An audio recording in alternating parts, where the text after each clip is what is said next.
Em setembro do ano passado, o governo, aí, a Receita e tal, criou lá uma regra nova que a partir de agora, toda vez que você fizer alguma transação com cartão de crédito ou com Pix que der mais de 5 mil por mês, a instituição financeira que você tem conta vai ter que repassar essa informação para a Receita. Opa, ó aqui ó, o Duda gastou 6 mil reais no Pix aqui no dia 4. Pode ser compra, pode ser pagamento, pode ser transferência de mais de 5 mil dentro do mesmo mês. A instituição financeira vai ter que informar a Receita falando que você gastou mais de 5 pau naquele mês. Tá, o que mudou? Toda instituição financeira, bancão, banco digital, empresa de cartão de crédito, aquelas maquininhas de pagamento, que às vezes não é banco, mas é uma instituição de pagamento, todas essas empresas vão ter que repassar para a Receita quando você gastar mais do que 5 mil por mês no Pix ou no cartão de crédito também. Duda, eu gastei só 2 mil. Então beleza. Duda, eu gastei 500 reais. Beleza. Passou de 5, não é uma conta só de 5 mil, é a somatória. Se eu comprar um bagulho de 2 mil, um bagulho de 1.000, mandar um Pix de 3 mil, já foi, já passou de 5 mil.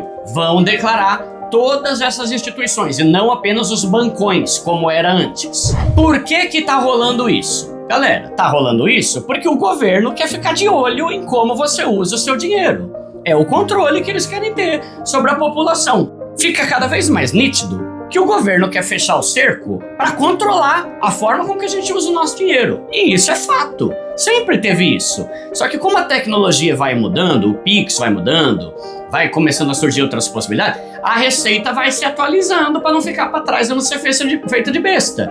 Então, o que a Receita quer é o que o governo quer é controlar tudo que eu e você fazemos com o nosso dinheiro. Agora, o que eu acho mais complicado é o seguinte: o governo tem muito recurso pra isso, mas não tem recurso pra fazer outra coisa que deveria fazer. Caramba, velho, né? Eles querem ficar de olho em tudo que eu e você fazemos, tudo que a população faz, tudo que o rico, o classe média, a favela faz. Só não fica de olho no que os políticos fazem. O político faz cagada pra caramba, desvia dinheiro pra caramba.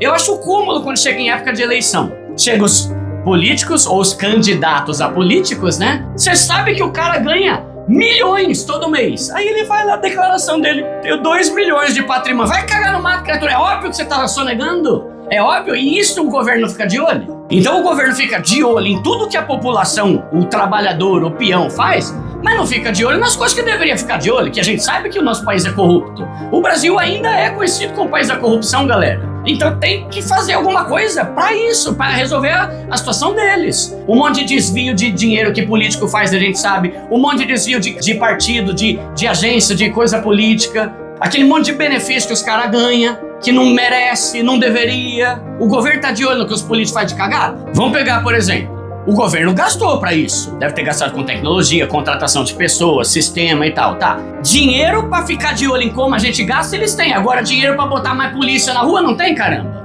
Você tá vendo o que tá acontecendo aí nas praias aqui do Brasil, Guarujá? A palhaçada que é lá? Por que não bota a polícia lá, caramba? Não, porque a gente tá de olho aqui, ó, a gente quer gastar e investir em como o brasileiro tá gastando dinheiro. Bota mais polícia na rua. Por que não tem esse mesmo empenho em segurança, em educação, em saúde? Por quê? Porque estão cagando. Pagar imposto é necessário? É uma das formas de o governo arrecadar dinheiro. A treta é: a gente paga muito imposto, só que não tem a qualidade de vida que merece pelo tanto de imposto que a gente paga, pô. Ô Bruno, falando sobre a questão econômica do Brasil agora, como que você enxerga, como é que o Brasil está nesse momento, na sua opinião? A gente viu agora a taxa Selic subindo, né, nas últimas reuniões. Como que você está enxergando o Brasil, a economia brasileira, nesse atual momento? É uma história triste, né, agora o Brasil, porque apesar da gente ter obtido recordes sucessivos de arrecadação, porque se você pega as manchetes desse ano, vai em janeiro, olha a manchete assim, recorde, fevereiro, recorde, março, recorde, abril, maio, junho, julho, agosto, setembro, Outubro, tudo recorde. Novembro, provavelmente será outro recorde. Acho que vai ser recorde atrás de recorde o ano inteiro. Se Fórmula 1 é a volta mais rápida atrás de volta mais rápida. E mesmo assim, mesmo arrecadando muito mais do que anos anteriores, o Brasil ainda consegue gastar mais do que arrecada. E por que o Copom está elevando a Selic? Para controlar uma inflação que já está começando, no prazo futuro, a desancorar. A sair dessa meta de inflação que a gente tem de 3%, com o teto em 4,5%, né? Porque tem uma banda de tolerância de 1,5 pontos para cima ou para baixo. A de baixo a gente raramente usa. Usou no governo Temer, para dar a César o que é de César. A de cima, constantemente, a gente usa. Então, esse ano, por exemplo, vai extrapolar. Tá acima. E aí, quando isso acontece, vai lá o presidente do Banco Central escrever uma cartinha pro Senado falando sobre por que ele não atingiu a meta de inflação. Então, é um trade-off que a sociedade brasileira acaba tendo que fazer. Pelo seguinte, quando você aumenta a taxa de juros, é ruim. Como você falou, o varejo sofre com isso. Pra caramba, né? Você tem empresa Magazine Luiza, Casas Bahia, que na atividade operacional dela, ela tem resultado. Ou seja, você olha o EBITDA da empresa, que é basicamente o lucro antes de impostos, juros, amortização, depreciação, é positivo. Só que depois você tem a parte financeira. Aí entra o serviço da dívida, tira todo o dinheiro, a empresa tem prejuízo. Sim. Porque eles emitiram muita dívida quando a Selic estava a 2, a Selic vai para 11, quebra. Fica muito ruim. Então tem muita gente que sofre, porque essa empresa que tá agora estrangulada, ela não contrata mais gente, ela demite algumas pessoas, esse pessoal demitido não tem mais renda, como eles não têm mais renda, vão consumir menos os outros. Os outros, como a renda deles ia virar, né, através do consumo, renda de outra pessoa, também tem menos renda. Então entra num ciclo negativo que acaba fazendo a inflação diminuir. Então o que essa política mostra é que, apesar de ser negativa essa retração da economia, ela não é tão negativa quanto tem uma inflação muito alta. Vale a pena causar esse mal a alguns para evitar o mal que afeta a todos, que é a inflação. E que, inclusive, costuma afetar mais quem menos entende o fenômeno, que é o pobre. Sim. Isso, porque quando a inflação sobe, digamos que a gente esteja falando de preços 10% mais altos no mercado. 10% mais alto no mercado não muda nada na vida do André, não muda nada na vida da Carol, não muda nada na minha vida. Porque o que a gente consome perto do que a gente ganha é pouco. Além disso, a gente investe no exterior, que está subindo 50% esse ano em reais. A gente investe no Bitcoin, que dobrou de preço. A gente investe em fundo imobiliário, que o IFIX está caindo, mas está pagando um dividendo muito bom. Tem posição em ações, que podem estar caindo algumas, mas no longo prazo elas têm uma certa proteção pela inflação, porque são empresas que reajustam preço. Pagam dividendos. Exato, a gente tem uma proteção. A classe média já é mais afetada do que a gente, porque consome mais do que ganha, só que também tem uma proteção. O cara tem a sua casa própria, o cara tem algum tipo de aplicação, ele comprou um pouquinho de Bitcoin, ele tem título público. Agora, quem não tem nenhum tipo de proteção é o pobre. Porque tudo que ele ganha, ele consome. E agora o que ele vai consumir tá 10% mais caro. Ou muito mais, né? 10% é até conservador, porque com uma inflação de 5, tem item que tá subindo 20, pô. É o feijão subindo 18, a carne subindo 30. O azeite. Só que no IPCA fica 5 porque, cara, passagem aérea tá caindo. Que o pobre não tá usando passagem aérea, né? Mas tá caindo. E aí aquilo traz o IPCA pra baixo, que o IPCA é uma média. Não tem como ela ser mais alta do que os itens da média. É como se a gente fosse fazer aqui do pessoal que tá assistindo, uma média da altura de quem tá assistindo essa transmissão. Aí tem um cara de 1,80, tem a mulher de 1,60, tem outro de 1,70. A gente fala, a média deu 2 metros. Não, a média fica entre os integrantes da média. Então o IPCA é igual. Precisa o governo fraudar o IPCA. Ele já vai ser trazido pra baixo por conta de, sei lá, carne de carneiro, que é 40%. E vamos entrar na questão do Drex, Bruno. Mais uma polêmica aí que tem rolado bastante no Brasil. Queria que você explicasse pra quem não conhece o que é o Drex, um sistema que tá avançando em relação junto ao Banco Central. E qual que é a sua expectativa sobre caso realmente aconteça de a gente ter aí o Drex nas nossas vidas? O Drex é o real digital. Então a gente começaria a ter a moeda 100% digital, o que já é quase o que acontece em grandes cidades, porque se uma pessoa que está assistindo aqui, que mora em São Paulo, no Rio de Janeiro, for fazer a contabilidade de quanto do dinheiro que ela ganhou no ano, ela realmente viu em papel moeda, ela vai descobrir que é muito pouco. E o papel moeda, em termos de logística, ele tem custos, né? Porque imagina uma cidade pequena. Eu, quando era militar, eu tive a chance de ir em cidades com 5 mil habitantes, por exemplo. E aí na cidade você tem todo mundo comprando fiado, aí chega um carro forte, abastece lá o banco, aí todo mundo saca, paga o dono do mercado, que basicamente vai lá e guarda dinheiro no banco. Sim. É um negócio meio cômico, mas é o que acontece. Então, eu não tenho dúvida que um dinheiro digital tem benefícios. Tem benefícios. Agora, tem que pensar também num país de proporções continentais, onde não tem internet em todo canto, ou acesso a celular em todo canto, porque smartphone também tem um preço, tem muito imposto. Então não sei se é a hora de fazer uma transição dessas. Mas por que esse assunto ele causa tanta polêmica? Porque se você pega uma das propostas do Trump, por exemplo, nos Estados Unidos, foi de não ter um dólar digital. Não, eu não quero isso. Porque você vai dar 100% de controle pro governo daquilo que é o mais importante numa economia, que é a moeda, que é a base para se trocar tudo. É o item mais líquido de uma economia, né? Você pode trocar a moeda por qualquer coisa. E, de repente, o governo tem controle total daquilo. Sabe todos os impostos, né? Sabe Tudo. Sabe o que você tudo, consome, né? por exemplo? Já desconta, inclusive, na hora o imposto. o sigilo vai Faz embora, o né? imposto. Usando um futuro assim distópico de exemplo. Você começa a criticar o governo. O governo fala, pô, a Carol, ela tem muita visibilidade. Cara, tá me enchendo o saco aqui. O que ela tá comprando? Aí vão lá e veem, ela tá comprando itens proibidos. Ou nem proibido, mas que seriam moralmente condenáveis. Pronto. aí Eles têm atrás artifício de pra você, te sabe? chantagear, pô, por exemplo. Mas isso é só o começo, assim, a ponta do iceberg.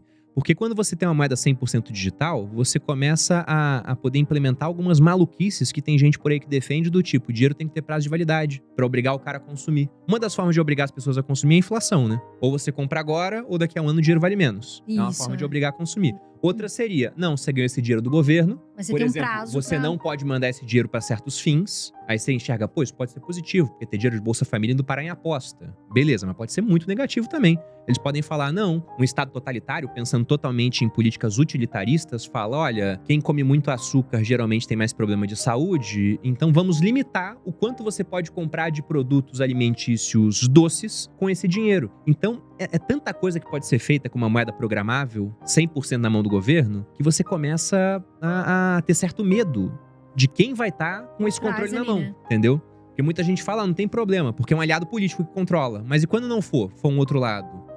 Pra quem fica olhando muito para as consequências negativas, eu também lembro do seguinte, antes do Pix começar a funcionar, se você pega vídeos na internet falando sobre o Pix, tinha muito vídeo falando que o Pix ia ser ruim, porque ia diminuir sigilo, etc. Todo mundo ia saber como funciona.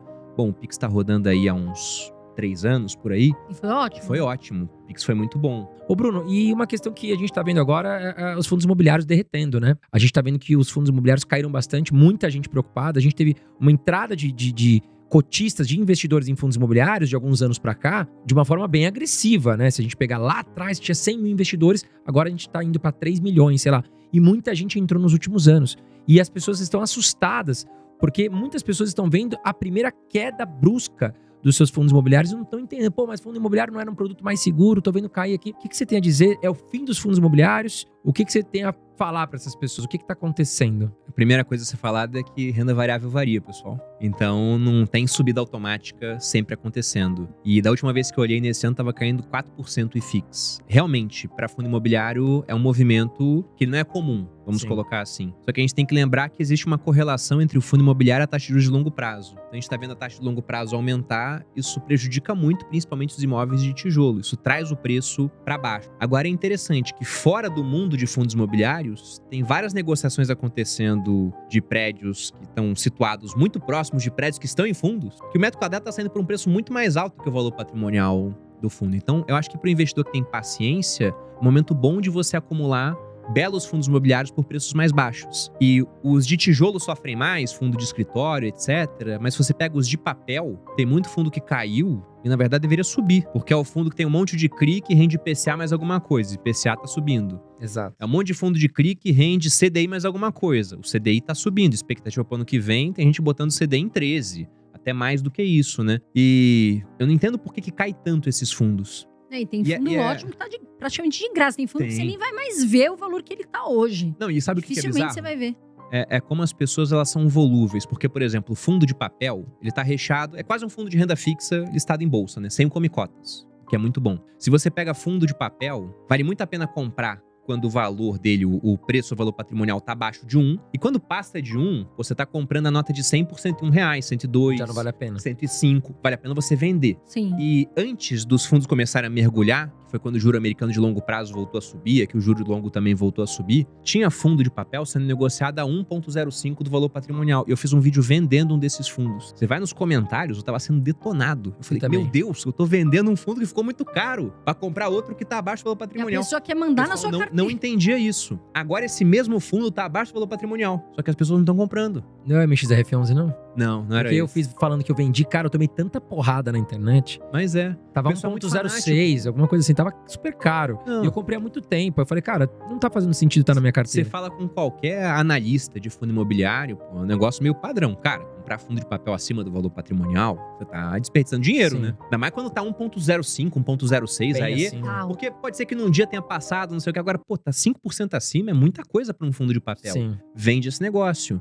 Então agora você pode comprar ótimos fundos de papel abaixo do valor patrimonial. Ou você vende também, pode comprar de tijolo, de repente tá muito barato. Pode, porque o de tijolo tende a se apreciar depois. Tudo depende do fundo, né? Eu acho que vale a pena você evitar aqueles fundos que são mais heterodoxos, digamos assim. Só tem um ativo numa localização que ela não é muito estratégica. Sim. Em fundo imobiliário de tijolo, o mais importante são 3 coisas que o pessoal fala na indústria. Localização, localização, localização. Perfeito. Não tem como correr. Agora, pro caso do fundo de papel, por exemplo, o que eu acho interessante? A gente tá vendo o título público IPCA+, batendo aí quase IPCA mais 7. 2029 chegou a bater IPCA mais 7. E aí todo mundo bota os gráficos mostrando, olha como é que IPCA mais 6 é lindo ao longo do tempo, como é que IPCA mais 7 é maravilhoso. Você pega vários fundos de papel onde a carteira do fundo tá pagando IPCA mais 9, já descontada a taxa de administração. Então, se comprar IPCA mais 7 é bom, o IPCA mais 9 não é melhor? Maravilhoso. Tem que pagar mais porque oscila mais em bolsa, né? Tem um nível de risco a mais. Só que se você tá lá comprando pra pegar o dividendo e não quer vender, é maravilhoso, como você disse. E comprando abaixo do preço patrimonial ainda, que Sim. agora a gente tem várias oportunidades, né, Bruno?